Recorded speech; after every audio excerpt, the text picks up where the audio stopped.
Aquí hay una pregunta que siempre me ha impactado. ¿Qué se necesita para llevar a alguien del escepticismo hasta una conspiración de muerte? No solo el desacuerdo, no solo el debate, sino un concilio secreto convocado específicamente para planear cómo destruir a alguien. Y Mateo nos dice que ese momento realmente ocurrió. Capítulo 12, versículo 14. Los fariseos salieron de una sinagoga, después de ver a Jesús sanar la mano seca de un hombre, y de inmediato comenzaron a conspirar cómo matarlo. Ese es el giro del que trata esta lección. Bienvenidos a Mateo, el Rey y su Reino, retratos de Jesús. Soy John, y como siempre me acompaña Lauren, y estamos estudiando juntos el Evangelio de Mateo. Esta es la lección 6, y cubrimos los capítulos 11 y 12 de Mateo. La lección se titula Problema, la rebelión contra el rey, y el propósito es observar el punto de inicio de la rebelión contra Jesús y la motivación detrás de ella. Y ese enfoque es muy importante. Mateo ha dedicado los primeros 10 capítulos de su Evangelio a hacer una sola cosa: revelar quién es Jesús. Las enseñanzas, los milagros, la autoridad, el envío de los 12 discípulos. Todo construye un retrato del Rey. Y ahora, en los capítulos 11 y 12, Mateo da un giro. El rey ha sido revelado. Ahora comienza la rebelión. Y Mateo quiere que veamos exactamente cómo empieza, quién la impulsa y por qué. Pongamos un poco de contexto, porque la rebelión no surge de la nada. Hay una tensión que se ha ido acumulando por varios capítulos.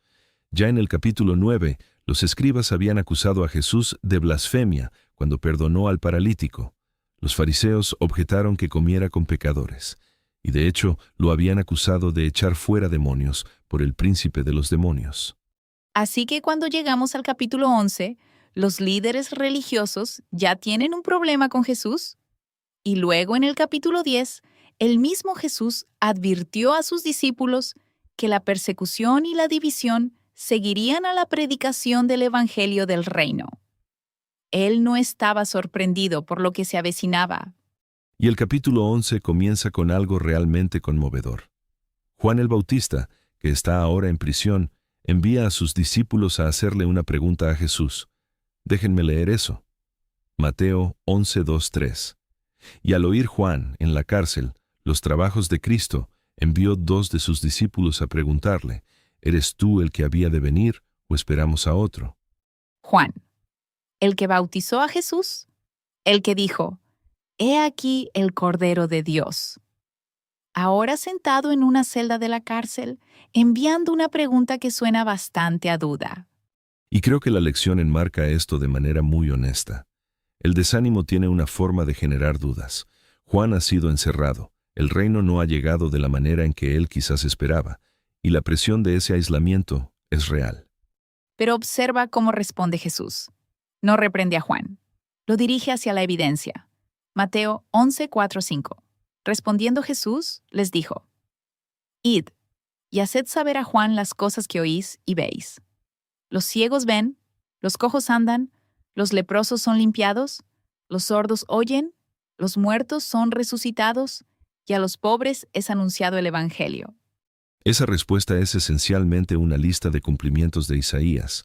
Jesús está diciendo: miren lo que está pasando y compárenlo con lo que los profetas dijeron que ocurriría.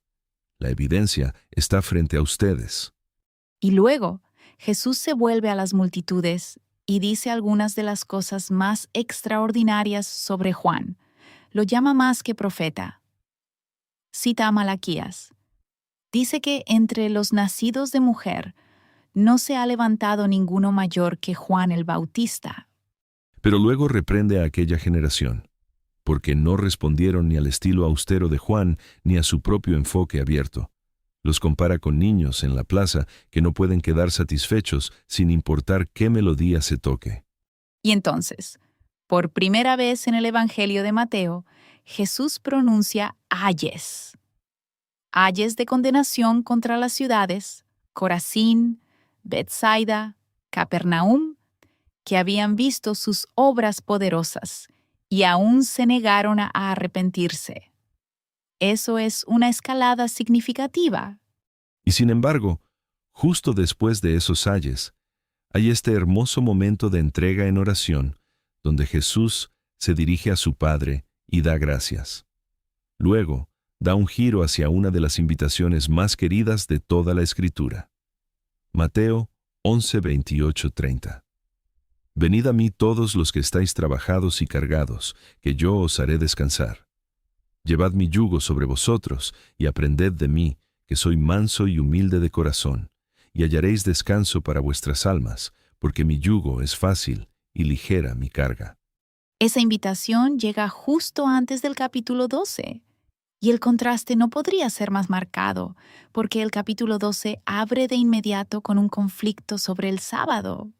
Los discípulos caminan por campos de trigo, arrancando espigas, y los fariseos inmediatamente lo califican como una violación del sábado. Luego, Jesús sana a un hombre que tenía la mano seca en sábado, y eso colma el vaso. El concilio se reúne. Y luego el conflicto sobre Satanás. Los fariseos ven a Jesús liberar a un hombre ciego, mudo y endemoniado, y en lugar de maravillarse, lo acusan de actuar por el poder de Beelzebú. Y luego el conflicto sobre las señales, donde a pesar de todo lo que han presenciado, aún exigen una señal. Y Jesús los llama generación mala y adúltera y les ofrece solo la señal de Jonás. Mateo 11 y 12 juntos forman este amplio panorama de oposición creciente y todo apunta hacia la cruz. Muy bien. Entremos en las preguntas de discusión porque hay mucho que explorar aquí. La pregunta 1 dice, ¿cuál es el contexto de la rebelión de los fariseos y cuál es su motivación para destruir a Jesús? ¿Qué papel ha jugado Juan el Bautista en todo esto? Ya hemos estado encaminándonos hacia esto, pero profundicemos más. El contexto importa mucho aquí. Esta rebelión no estalla de repente. Se ha ido acumulando desde por lo menos el capítulo 9. Así es. Los escribas lo acusaron de blasfemia. Los fariseos se quejaron de que compartía la mesa con pecadores.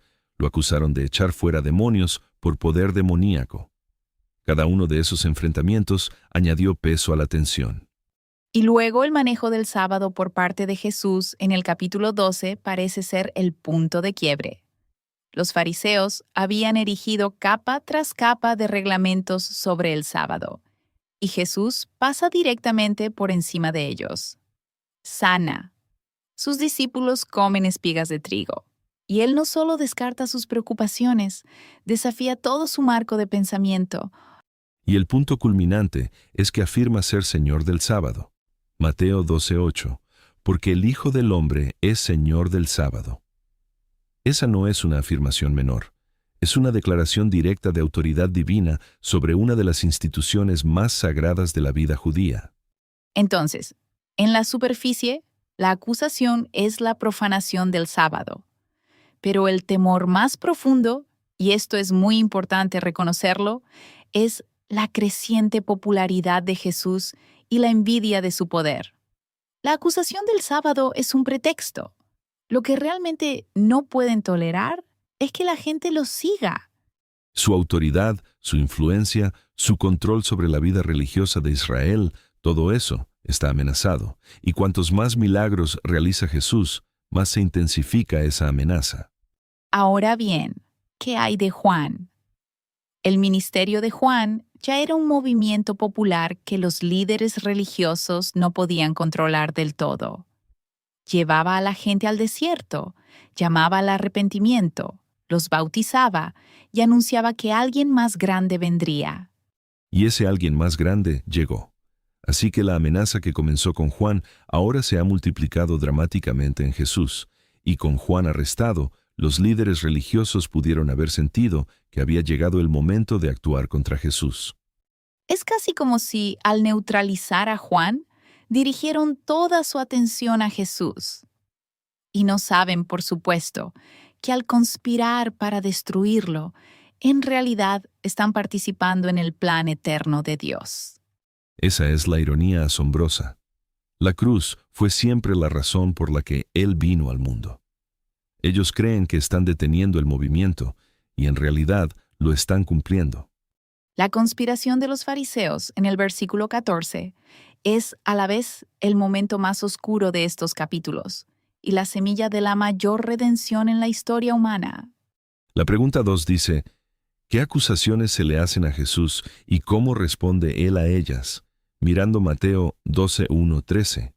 ¿Y qué podemos aprender de su ejemplo? Realmente hay dos acusaciones sobre el sábado en esa sección y están estrechamente vinculadas a la invitación que Jesús acaba de dar en el capítulo 11. Ese detalle es muy fácil de pasar por alto. Cuéntame más sobre esa conexión, porque creo que es realmente significativa. Bueno, Jesús termina el capítulo 11 invitando a todos los que están cansados y cargados a venir a Él y tomar su yugo. Y luego de inmediato, en el capítulo 12, vemos dos encuentros sobre el sábado. Así que Jesús no solo está hablando del descanso en abstracto, está mostrando cómo luce su yugo en la práctica, en comparación con el sistema de los fariseos. No es Jesús contra la Torá, la ley de Moisés. Es la interpretación y aplicación de la Torá por parte de Jesús frente a la interpretación de los fariseos. Y dado que Él es el Rey Mesías, es el Señor del sábado, su único intérprete verdadero. Y la manera en que argumenta es muy instructiva. No dice simplemente, yo mando, así que puedo hacer lo que quiera. Va a la Escritura. En ambos casos, apela a la palabra de Dios. En el primer caso, el de los discípulos comiendo espigas, cita el ejemplo de David comiendo el pan de la proposición en 1 Samuel 21. Mateo 12:3-4. Él les dijo, ¿no habéis leído lo que hizo David cuando tuvo hambre, él y los que con él estaban? Cómo entró en la casa de Dios y comió los panes de la proposición que no les era lícito comer ni a él ni a los que con él estaban, sino solo a los sacerdotes. Y luego, cita a los sacerdotes que trabajan en el templo en sábado y son considerados sin culpa. El punto es que el contexto y el propósito importan en la aplicación de la ley. La misericordia y la necesidad forman parte del cálculo. Y luego va a Oseas. En realidad, esta es la segunda vez en Mateo que cita ese versículo. Oseas 6:6, Mateo 12:7. Y si supieseis qué significa, misericordia quiero y no sacrificio, no condenaríais a los inocentes. Les está diciendo a los fariseos, se han perdido el corazón entero de la Torá. ¿Han convertido el sábado en una carga cuando estaba destinado a ser una bendición? Y luego en el segundo caso, el del hombre que tenía la mano seca, Jesús les hace una pregunta directa. Mateo 12:11-12. Él les dijo, ¿qué hombre habrá de vosotros que tenga una oveja, y si ésta cayere en un hoyo en sábado, no le eche mano y la levante? Pues cuánto más vale un hombre que una oveja. Por consiguiente, es lícito hacer bien en los días de sábado. Apela a su propia práctica habitual. Rescatarían a su animal en sábado. ¿Cuánto más vale un ser humano? El sábado fue hecho para bendecir a las personas, no para impedirles recibir atención. Y luego sana la mano del hombre justo frente a ellos. Versículo 13. Él extiende su mano y queda restaurada. Es un acto de compasión y de autoridad al mismo tiempo. ¿Qué aprendemos entonces de su ejemplo? Varias cosas resaltan. Él se preocupa profundamente por las personas. Su enseñanza, su yugo, siempre está orientado a restaurar y bendecir a los seres humanos, no a mantener un sistema de control. Y fundamenta su autoridad en la palabra de Dios. Incluso como Señor del sábado, no pasa por alto la Escritura. Muestra cómo la Escritura, bien entendida, respalda lo que Él está haciendo.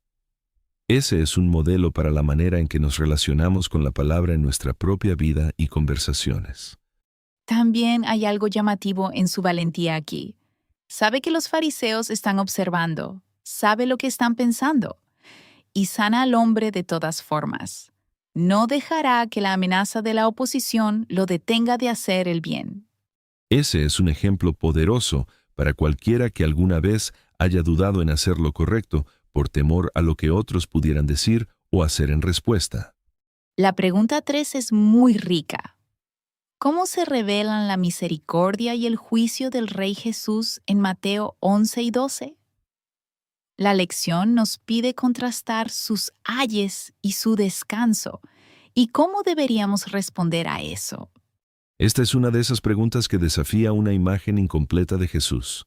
Hay una versión de Jesús que se predica en la que todo es gracia, calidez e invitación y nunca juicio.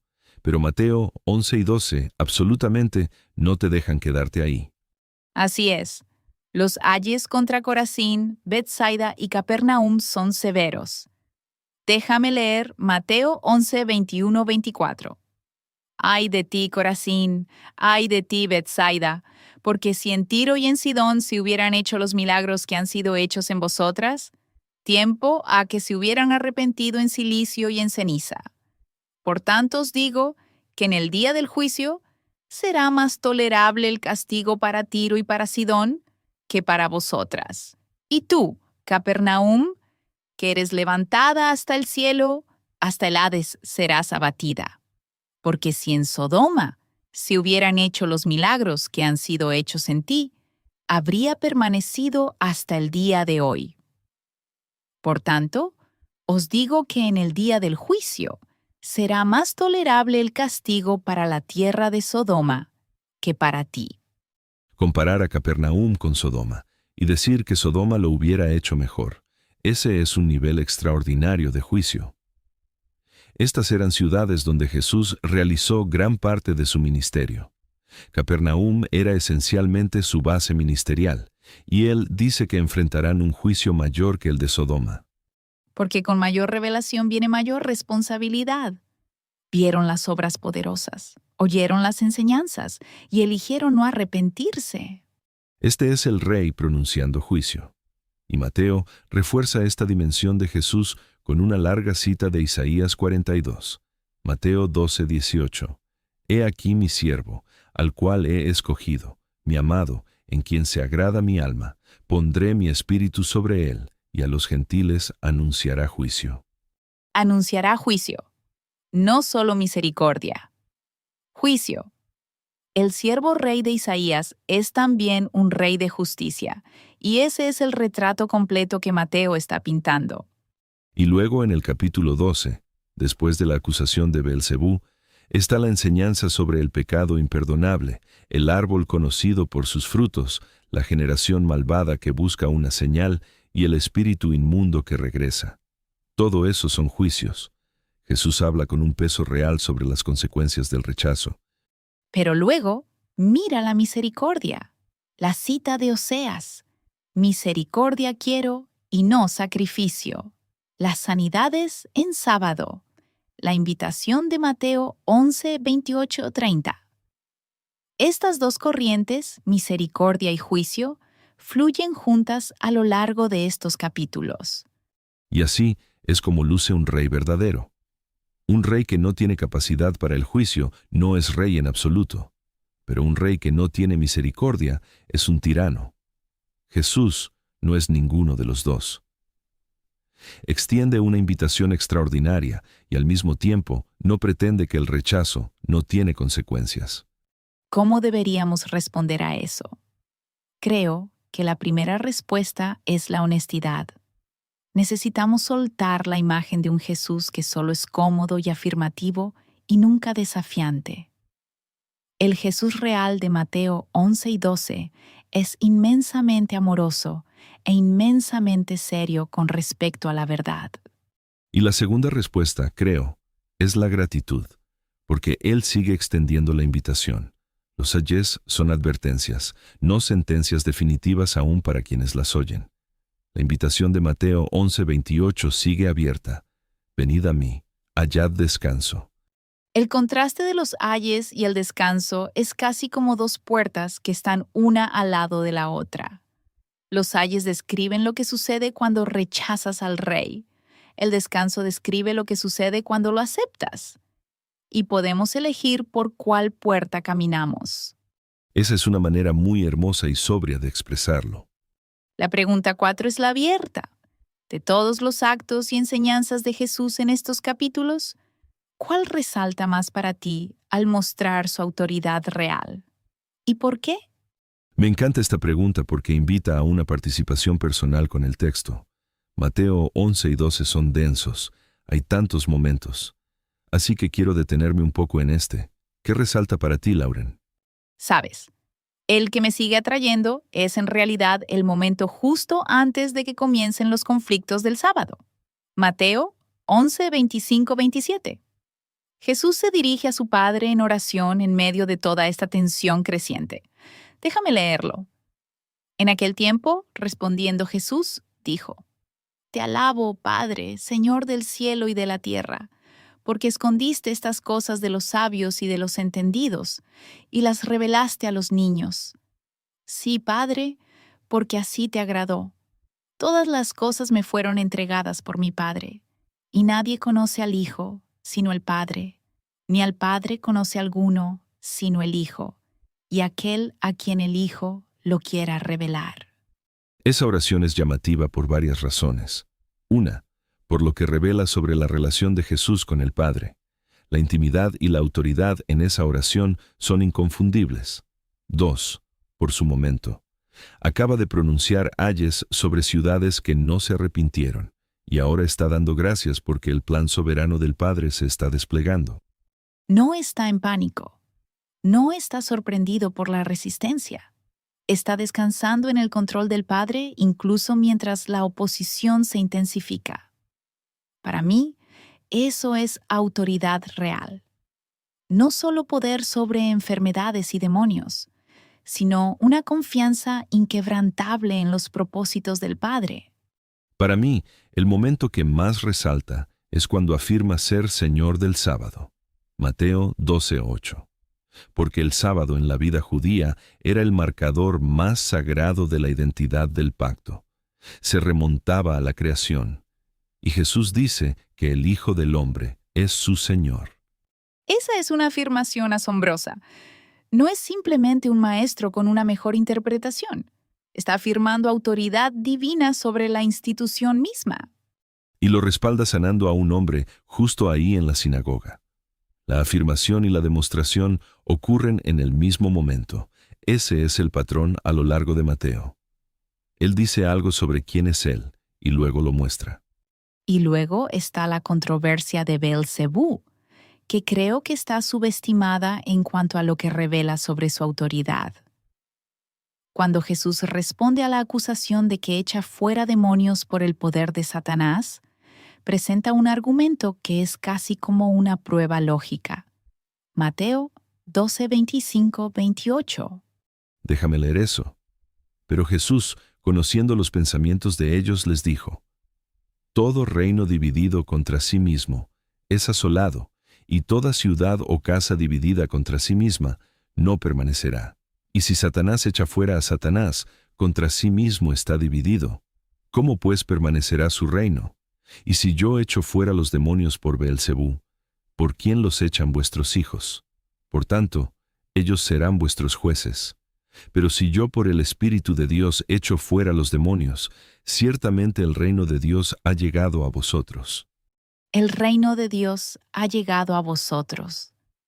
Tiempo presente. No está simplemente señalando hacia un reino futuro.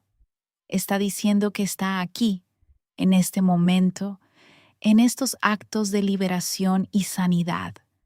El reino llega donde quiera que el rey está presente y activo. Esa es autoridad real del más alto orden, y viene envuelta en un argumento lógico que desmonta completamente la acusación. Hay tantos lugares donde detenerse en estos dos capítulos. La señal de Jonás, la enseñanza sobre el espíritu inmundo que regresa, la redefinición de la familia al final del capítulo 12. Cada uno de esos momentos revela algo sobre quién es Jesús y cómo luce su reino. Y creo que esa apertura es el regalo de esta pregunta. Cada persona que lee Mateo 11 y 12 con cuidado saldrá con algo diferente, que la cautiva, porque hay simplemente tanto ahí. Cerremos con la sección de reflexión. La lección termina con este pensamiento: la rebelión contra la autoridad de Dios se remonta al Edén. La naturaleza humana caída resiste la sumisión al rey. Prefiere destruir antes que someterse. Incluso el hombre religioso no es inmune a esta tentación. Pero si nos rendimos al rey, encontraremos descanso en su gobierno. Esa es una frase que hace reflexionar. Incluso el hombre religioso no es inmune a esta tentación, porque podemos fácilmente leer esta lección y posicionarnos como observadores del fracaso de los fariseos, en lugar de reconocer el mismo impulso en nosotros mismos. Los fariseos no eran personas irreligiosas. Estaban profundamente comprometidos con la Escritura y con las tradiciones de Israel. Y sin embargo, su compromiso religioso se convirtió en el vehículo de su rechazo al rey. Esa es una advertencia real. La actividad religiosa puede coexistir con la rebelión contra Dios si el centro de esa actividad es nuestra propia autoridad en lugar de la de Él. El problema de los fariseos no era que amaran la Torá, era que se habían puesto a sí mismos, sus interpretaciones, su control, en el centro. Y cuando Jesús llegó y ofreció un yugo mejor, una carga más liviana y descanso genuino, su respuesta no fue alivio, fue furia, porque aceptar su autoridad habría significado rendirse a la propia. Pienso en dónde aparece esa misma resistencia en mi propio corazón. Cuando un pasaje de la Escritura dice algo que no quiero que diga. Cuando el Espíritu me impulsa hacia algo y yo razono para evitarlo. Ese es el mismo músculo, solo expresado de manera diferente. La invitación de Mateo 11:28 es siempre personal. Venid a mí, no solo las multitudes, no solo las masas cansadas de Galilea, tú específicamente. Ven y haya descanso. Y la pregunta con la que nos deja la lección es realmente esta: ¿vendremos o resistiremos? Y creo que la honestidad requerida para responder bien a eso es en sí misma una forma de rendición. Decir, sí, tengo esa resistencia en mí y se la estoy trayendo a Él en lugar de defenderla. Así es como luce la sumisión al Rey. Si estás escuchando y hoy llevas algo pesado, una carga religiosa, un peso de obligación, un cansancio que no puedes del todo nombrar, la invitación sigue abierta. Su yugo es fácil, su carga es liviana. Eso no es una metáfora de una vida más sencilla. Es una invitación a una relación con el Rey mismo. Muy bien dicho. La próxima semana pasamos a la lección 7, donde Mateo continúa su retrato del Rey y el reino, y las cosas se van a profundizar aún más. Las parábolas del reino se acercan, y la pregunta de quién pertenece verdaderamente al Rey va a estar en el centro de todo. No van a querer perderse eso. Muchísimas gracias por estudiar con nosotros hoy. Dediquen tiempo esta semana a Mateo 11 y 12. Léanlos despacio. Dejen que tanto los ayes como el descanso calen hondo. Dejen que el Rey se les revele. Hasta la próxima, sigan profundizando.